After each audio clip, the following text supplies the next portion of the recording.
안녕하세요. 임원빈입니다.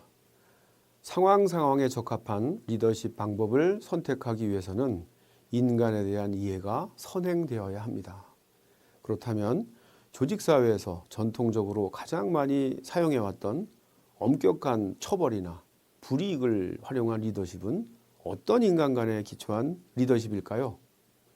그것은 바로 인간은 해로운 것을 싫어하는 존재라는 중국 고대 법가사상의 인간관에 기초한 리더십입니다. 강력한 처벌이나 불이익에 의존하는 리더십은 비록 자율성이 아니라 타율성에 기초한 것이라는 단점이 있지만 가장 빠른 시간 내에 구성원들을 한마음 한뜻으로 만들 수 있다는 장점도 있습니다. 이순신은 무소울이만큼 군율 집행에 엄격했습니다. 그가 전라 좌수하로 부임한 것은 임진왜란 발발 1년 2개월 전이었는데요. 일본의 침략을 직감한 이순신은 부임하자마자 전쟁 준비에 몰두합니다.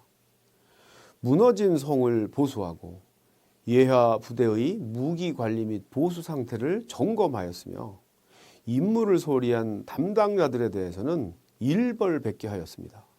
난중일기를 한번 확인해 보시죠. 각고을 벼슬아치들과 생리들이 인사차 왔다. 방답의 병선 군관과 생리들이 병선을 수선하지 않았기로 곤장을 때렸다.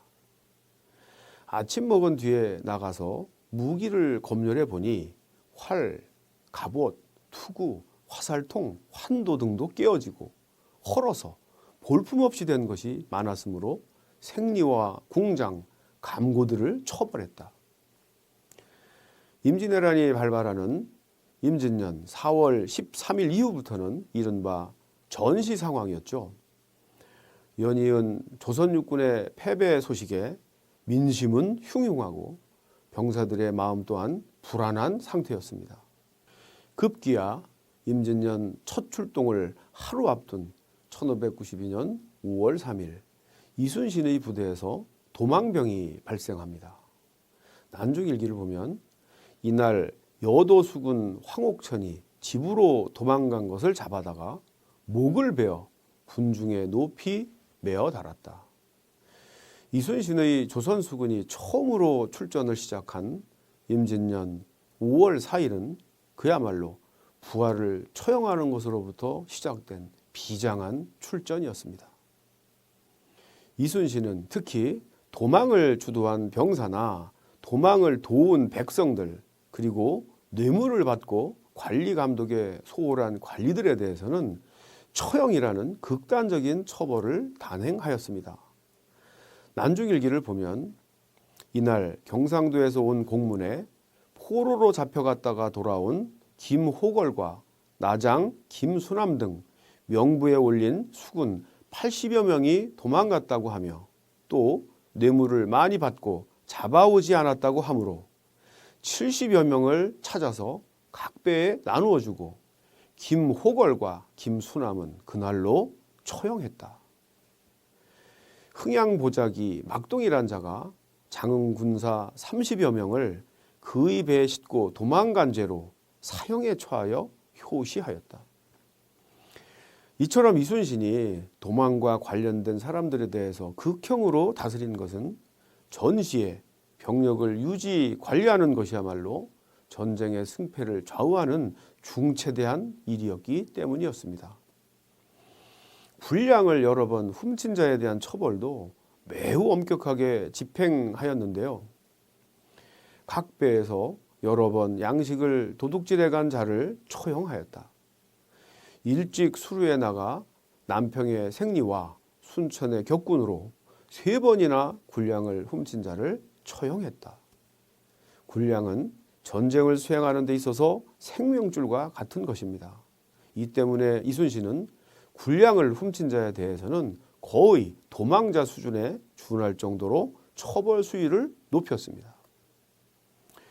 이순신의 처벌 횟수와 수위가 특별히 강화되는 시기는 칠천량 해전 패배 이후 다시 삼도수군 통제사에 임명된 직후부터입니다. 1597년 정유년 8월 25일 백성들 중에 남의 소를 훔치기 위해서 외적이 왔다라고 유언비어를 퍼뜨린 2명을 잡아다가 목을 베고 효시하였습니다. 13척으로 133척을 대적해야 하는 명량해전 직전에 절체절명의 위기 상황에서는 이순신도 어쩔 수 없이 강력한 처벌을 통해 조선수군 장병뿐만 아니라 백성들까지도 한마음 한뜻이 되도록 만들 수밖에 없었습니다. 이순신의 명언으로 널리 알려진 죽기를 각오하고 싸우면 산다. 필사즉생이란 이 말은 명량해전이 벌어지기 하루 전에 조선수군 장병들을 모아놓고 한 이순신의 훈시 내용에 포함된 것인데요. 그런데 명량해전에서 과연 처음부터 조선수군 장병들이 죽기를 각오하고 싸웠을까요? 아니었습니다. 명량해전 당일 일본 함선 133척이 여러 겹으로 둘러싸고 공격을 해오자 조선수군 장병들의 얼굴은 창백할 정도로 질려 있었습니다. 심지어 조선수군의 2인자 격인 전라 우수사 김옥주조차도 수백 미터 뒤로 쳐져서 도망갈 기회만 엿보고 있었죠. 다급해진 이순신은 바다 가운데로 돌진하여 홀로 지자총통, 현자총통 그리고 화살을 빗발치듯 쏘아대어 일본 함대의 진격을 저지하기 위해서 고군분투하였습니다. 일순간 소강 상태가 전개되자 이순신은 재빨리 깃발을 이용하여 부하 장수들을 호출합니다. 가장 먼저 거제현령 안희의 배가 옆에 당도하자 이순신은 배전에 서서 그에게 호통을 칩니다. 안희야, 내가 군법에 죽고 싶으냐? 도망간다고 어디 가서 살 것이냐? 이렇게 호통을 치고 있는데 바로 미조왕 첨사 김응함이 또 옆에 당도합니다. 그러자 이순신은 그를 준엄하게 질책합니다. 너는 중군으로서 멀리 피하고 대장을 구하지 않았으니 죄를 어찌 면할 것이냐? 당장 처형할 것이로되 적세가 급함으로 우선 공을 세우게 한다. 이순신은 도망가려 했던 그들이 처형당할 수 있는 위기의 상황에 있음을 상기시켰습니다. 처형이라는 위험에 직면한 거제현령 안희, 중군장 김응함은 자신들이 살기 위해선 죽기를 각오하고 돌격하여 공을 세우는 길밖에 없다는 사실을 잘 알고 있었습니다. 이순신의 명령이 떨어지기가 무섭게 두 장수는 일본의 함선을 향해 곧장 돌격합니다. 그리고 죽기를 각오하고 싸웠습니다. 이들의 용전 분투에 힘입어 조선수군은 반전의 계기를 마련하였고 결국은 절대 열세의 명량해전을 승리로 이끌 수 있었죠. 평소 이순신의 엄정한 군율 집행이 빛을 발하는 순간이었습니다.